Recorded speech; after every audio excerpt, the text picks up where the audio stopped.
Today, in episode 1, we're going to talk about the very beginning. I'm going to give you some of my background. We're going to talk about birth to 57 years, which is how old I am now, and how I was indoctrinated, what I believed to be so, and how I started this journey of ascension. To ascend basically means to raise your frequency to match the frequency of the fifth dimension, which is going to be Terra, the earth, Gaia.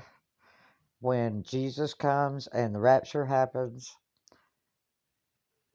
that's the event that will set off the earth's completion of her ascension into the fifth dimension. And those who are caught up in the rapture will go to the fifth dimension with Jesus,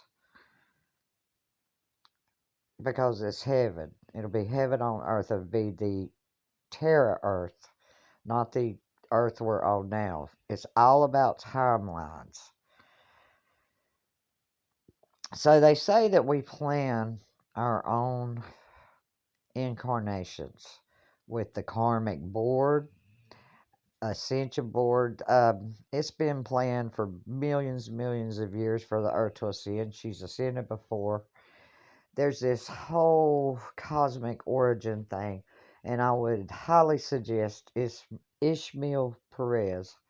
Watch him. He's got interviews everywhere all over YouTube. You can't miss him. But I want to give you a little of my backstory and let you know where I'm coming from. I was given up at birth for adoption. My biological mother had other children who were special needs children, and she was married and had had an affair. So I was given up for adoption. And I had great parents, they were Southern Baptist. But my mom allowed me to go to the Catholic Church with her best friend. And I was always given a choice. Well, from a very, very young age, I was scared of going to hell, and I didn't want to go to hell, so I got saved as a child. But I never could live up to it. I never could live up to that God of the Bible. I was so overshadowed by hell that it kept me from being able to complete, a good relationship with Christ, because I was always messing up. So I just kept giving up because I was already probably going to hell. So I really didn't know there was anything past the Bible. I tried to study the Bible and how it went from the Septuagint to the King James and all that. I've always believed in know your enemy, I always believed that Satan was a very real thing and evil was a very real thing. So I'm a recovering drug addict. Ever since September 23rd, 2020, I haven't done any hard drugs. I just do medical marijuana. I smoke cigarettes, drink a lot of Mountain Dew. But I got clean, and I had love for everything. I had a whole new lease on life, But I was still stressed. I was stressed, and being tempted at every turn. So, I had, we'll call them gifts. Could had always thought that I could see and communicate with ghosts, and believed that up until about a year ago. Uh, my whole life. I mean, from the time I could walk until now. And I had to keep it secret most of the time because back in the 60s and 70s, you didn't talk like that. You didn't believe in aliens, all that kind of stuff. I've always believed in that. I've always knew there was chunks of the Bible missing that preachers, priests, you know, I sought out all different religions because nothing made sense, you know. But Revelations was something I studied a good bit, you know. And so when I got on YouTube, you know, and I'm doing like tarot card readings and rod readings and pendulum readings and personal readings, you know, and I'm spending more time on the spirit box. It became like an addiction, and it did. But I'd go in there and I'd say, I just want to come in and tell y'all I loved you today. You know, spread a little love and light and blah, blah, blah. And they started telling me I was dark and empty and black. And that made me really look at it. I was already watching Paul Wallace and the Fifth Kind and Eric Von Daniken and that whole crew on the Bible. And I had come across the Sumerian tablets. And you know, my spirit guide had always been Seth and then another entity named Eris. And I had, they started coming across the spirit box. And that led into a whole Egyptian thing and just all kind of stuff.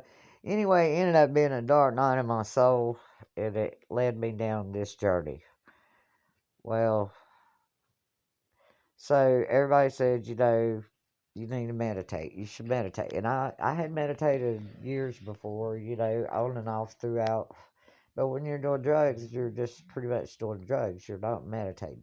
But since I'd been clean, I had all this time to meditate.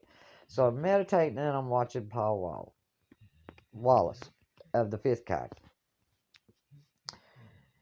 And these, you know, it all just starts making sense.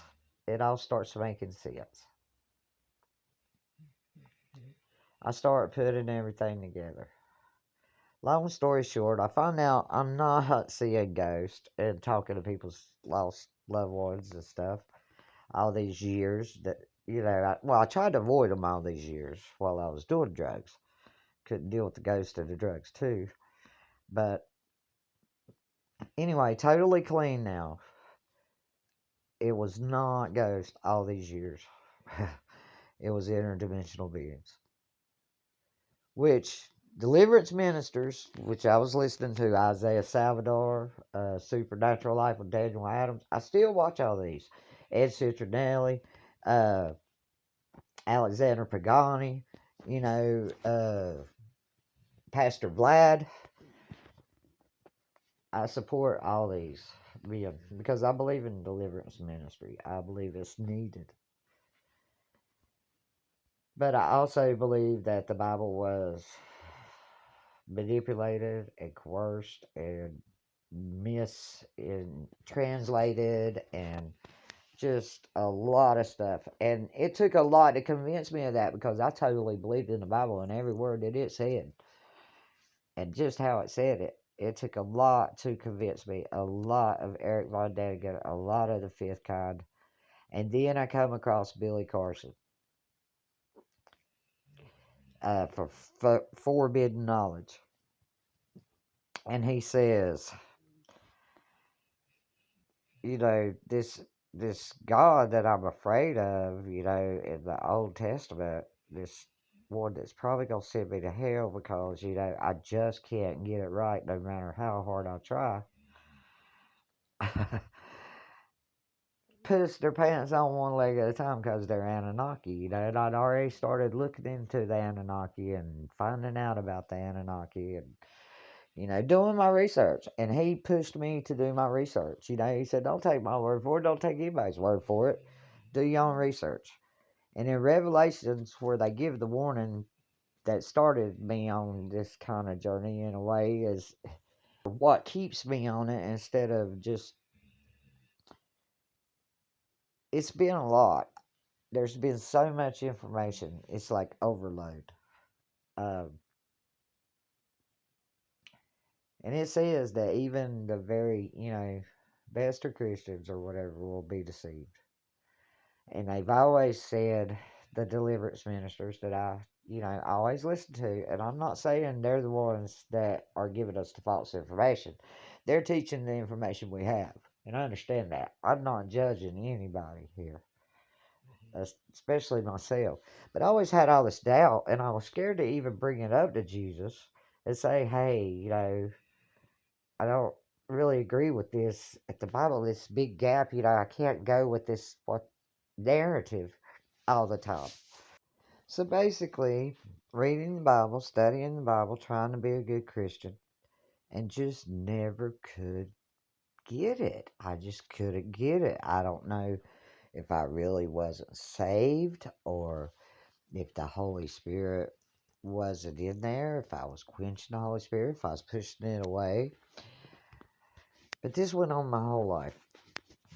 But then I got clean and I went back to the Bible. And I thought, oh, I know my Bible pretty good. And I'm a good person, and I'm just going to be better tomorrow than I was today, and better today than I was yesterday. I will treat people right. Because I've never really been like a real mean, evil person or anything. You know, I'm praying, I'm thinking I'm okay. I'm asking Jesus to cast demons out of me and everything else. Well, the whole time, I'm talking to the ghost on the spirit box. Long story short, and you can go watch my videos on this. There, all these sessions is everything I'm telling you. Um, they end up being interdimensional beings. They claim to be Seth. They claim to be Marduk. I've dealt with Samael, Satan. It's it's gotten really, really deep. But they're telling me that I'm dark, I'm black, I'm empty on the inside. Well, I know that when you got Christ's light in you, that the darkness gonna come at you because they don't like it. They don't like it. And I kind of been in the darkness a lot throughout my life because of the drug abuse. So I'm more comfortable in the darkness. So I'm learning to have this relationship with Christ. But they tell you that the Bible's wrong. They're pretty much I've proven it to myself. I'm not here to prove it to y'all. I'm just saying, do your own research. Do your own research. I will give you all my sources and stuff. Be just like Billy Carson. I'll give you all my sources, but go do your own research. Um, Now, the Ascended Masters was one of the first things that I was faced with when I started believing what they were saying on the box. When all these videos are like synchronicity lining up with it the next morning. I sat in the middle of a river one day and prayed for discernment, and the next morning there was a Galactic Federation video on discernment. And all this stuff's just been synchronistically for me. But now the entities on the spirit box were mostly negative. There was light on there pulling for me. But I would go, they called it thistle or whatever, the marijuana. I would go and smoke, and they would get mad. And, just calling me out because you're supposed to be cleansing your body to ascend. You got to drink a lot of water because you're going to go from a carbon based, water based life form to a crystal based life form. Because basically, you're going to go into a higher dimension without having to die if you go in the rapture. If that, I mean, that's the words that the Bible uses, the rapture. So if you go in the rapture, you're going to a higher dimension with Jesus in your body. You're going into another realm, and your body's going to change. And you're supposed to be drinking good water, eating a lot of vegetables. When you eat meat, you're all this. Now, I eat meat, don't get me wrong. But I'm seeing the truth in all this stuff. Uh, at this point, I'm still trying to figure it all out. I couldn't say one way or the other.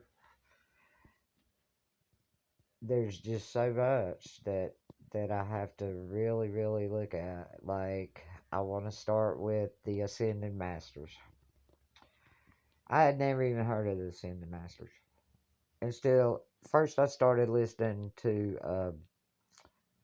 a channeler on Facebook, and I'll give them a shout out. Their name was the Blue Soul, and it was Renee and Anthony, and they're very, very good, and I would highly recommend them. But they're gonna channel Yeshua, and I'm like, now here I am talking to ghosts and interdimensional beings and giving people readings and all, but I'm like, I don't know about this channeling. I don't know if a being could just take over your body and talk to you like that, right? See, that was a belief, an old belief I was stuck in because the Bible had told me to stay away from all that, and I already was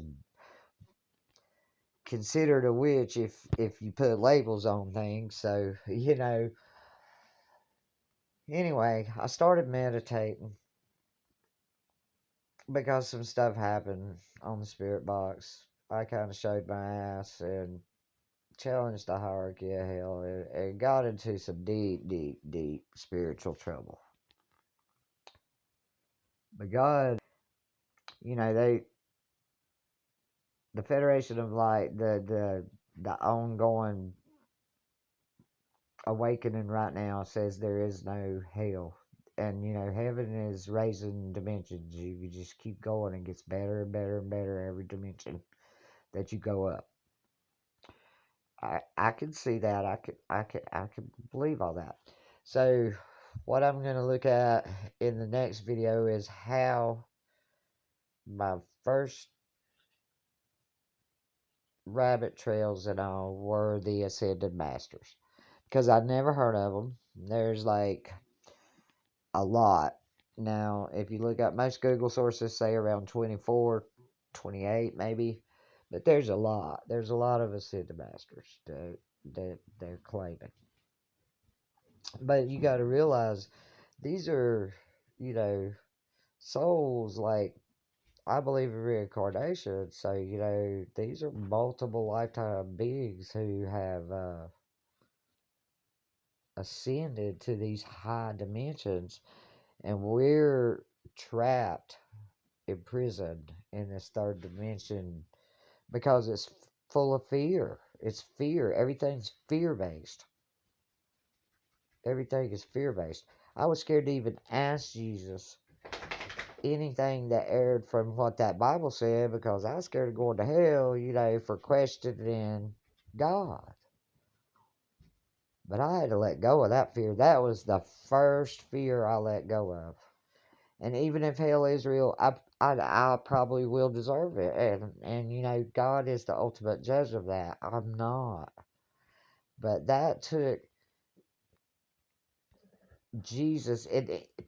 I said that I wasn't taking Jesus off the throne. I was never going to take Jesus off the throne.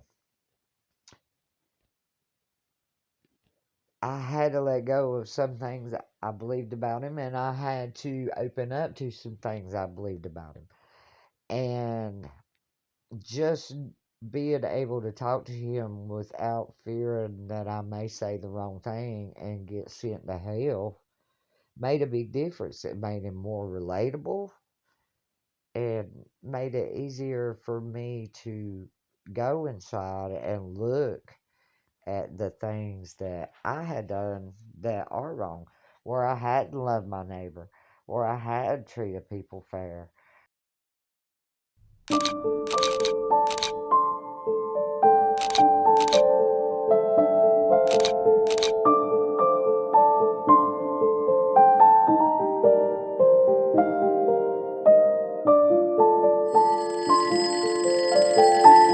Thousand years